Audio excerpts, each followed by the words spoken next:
साल था 1997। लालू प्रसाद यादव पर चारा घोटाले के गंभीर आरोप लगे थे। कोर्ट के दबाव और बढ़ते विरोध के बीच उन्हें कुर्सी को छोड़नी पड़ी, लेकिन उन्होंने सत्ता नहीं छोड़ी। मुख्यमंत्री की कुर्सी पर बैठा दी गई उनकी पत्नी यानी कि राबड़ी देवी, एक ऐसी महिला जो कभी पंचायत का चुनाव तक नहीं लड़ी थी, अचानक बिहार की मुख्यमंत्री बन गई। सवाल था कि क्या राबड़ी देवी वाकई में राज्य चला रही थी या फिर सरकार की डोर किसी और के हाथ में थी।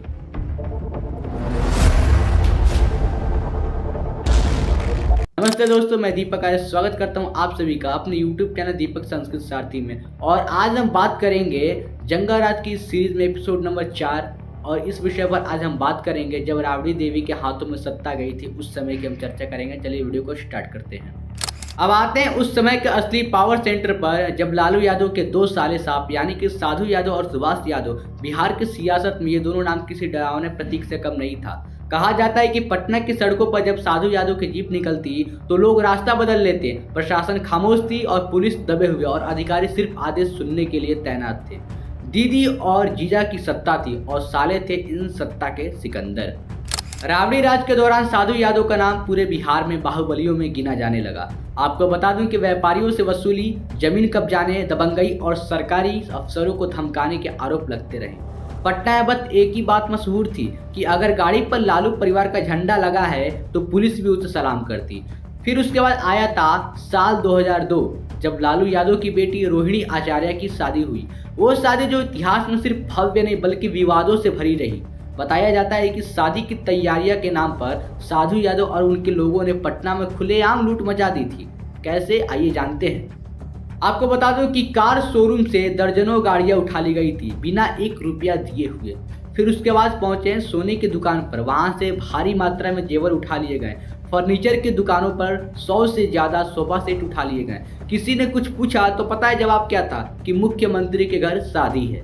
जिस राज्य में आम आदमी 2 वक्त की रोटी के लिए संघर्ष कर रहा था, वहां सत्ता के रिश्तेदार शाही शादी के नाम पर दुकानदारों से सामान लूट रहे थे और प्रशासन बिल्कुल खामोश थे, क्योंकि सब जानते थे कि आखिर इसके पीछे कौन है। आपको बता दूं कि पटना की सड़कों पर उस वक्त ये खुला राज था कि अगर किसी गाड़ी पर साधु यादव का नाम है तो कोई नहीं रोक सकता। लोग डर के साए में जी रहे थे। दुकानदारों की जुबान बंद थी और जो आवाज उठाता वो आवाजें दबा दी जाती थी। उसके बाद मैं आपको बता दूं कि जहां मुख्यमंत्री तो सिर्फ एक नाम भर की थी और असली शासन दीदी के भाई यानी कि वो, आपको मैं बता दूं कि जो लालू यादव थे उनके साले साहब और उनकी जो सालिया थी, इन लोगों के हाथ में थी।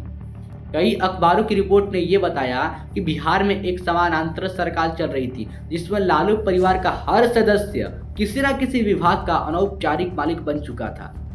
आपको बता दूं कि राबड़ी देवी भले मुख्यमंत्री थी, लेकिन हर निर्णय के पीछे लालू यादव का परिवार था। कभी साधु यादव सड़क पर अफसरों को गालियां देते नजर आते थे तो कभी सुभाष यादव सरकारी ठेके को तय करते। सत्ता का असली चेहरा तब दिखता जब कानून सिर्फ गरीब के लिए होता था और अमीर, खासकर सत्ताधारी परिवार उसके ऊपर।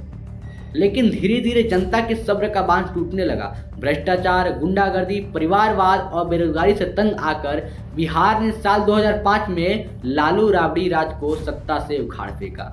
जी हां, हम बात कर रहे हैं 2005 के, जब उस समय नीतीश कुमार की सरकार आई। नीतीश कुमार की सरकार आई और बिहार ने पहली बार देखा कि सड़कें सिर्फ नेताओं की नहीं, जनता की भी हो सकती हैं।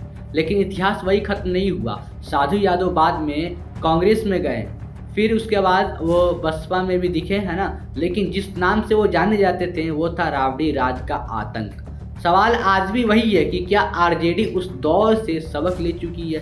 क्या वे अपने पुराने चेहरे से आगे बढ़ चुके, या फिर अगर मौका मिलता है तो वही परिवारवाद, वही रिश्तेदारों की हुकूमत फिर से लौटेगी और फिर से वही, बताएं तो जंगाराज क्या फिर से वही प्रारंभ होगी? आज जब आरजेडी फिर से बिहार के सत्ता की ओर देख रही है तो बिहार की जनता बस एक ही सवाल पूछ रही है, क्या वो दीदी, जीजा और साले सालियों का शासन दोबारा लौटेगा? क्या फिर पटना की सड़कों पर गुजेगी साधु यादव की दादागिरी? क्या फिर कोई व्यापारी बिना डरे दुकान खोल सकेगा? बिहार अब बदल चुका है। यहाँ की जनता अब जाग चुकी है। अब वो जनता जानती है कि लोकतंत्र का मतलब सिर्फ वोट देना नहीं बल्कि जवाब मांगना भी है। जनता अब समझती है कि शासन जनता का होना चाहिए, परिवार का नहीं। आपको बता दूं कि राबड़ी राज का वो दौर हमें ये हमेशा याद दिलाता है कि जब सत्ता एक परिवार के हाथों में सिमट जाती है तो लोकतंत्र की जड़ें कमजोर हो जाती हैं। और शायद यही वजह है कि आज भी जब कोई राबड़ी राज का नाम लेता है तो लोग कहते हैं वो दौर नहीं लौटना चाहिए। बिहार की जनता को अब तय करना है कि क्या उन्हें चाहिए विकास का शासन या फिर रिश्तेदारों का आतंक चाहिए। क्योंकि इतिहास साक्षी है, जब जब सत्ता रिश्तेदारी बन चुकी है या फिर जब जब सत्ता रिश्तेदारी बन जाती है तो लोकतंत्र सिर्फ नाम का रह जाता है।